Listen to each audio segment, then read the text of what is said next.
some 50 large fires are burning in the West, including in California, which had its worst fire season in recent history last year.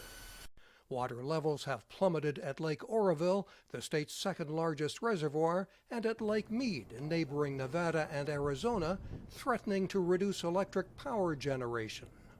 As temperatures soar to record levels in Death Valley and other places.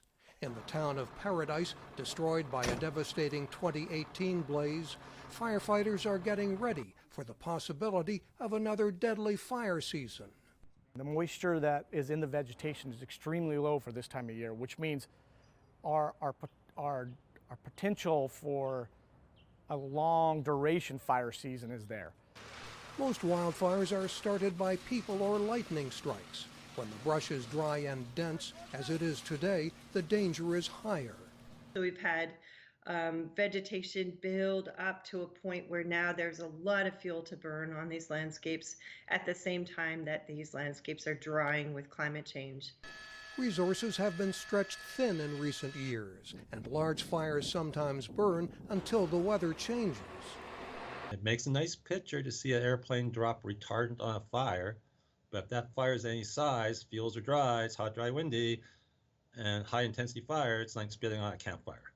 In other countries, too, people face a rising risk of climate-induced disasters, say experts.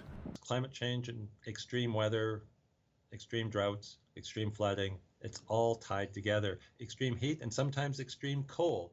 Controlling carbon emissions can slow the process, say experts, but in parts of the western United States, it's probably too late to stop it.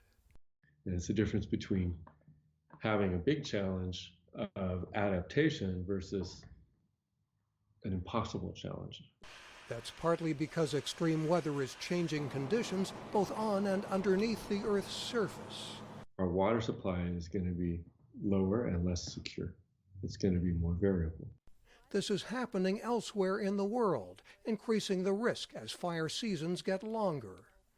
But I do think that there's actually a way to reduce the fuels around where we live and start working with fire, living with fire, so that when it does come, it's not so destructive.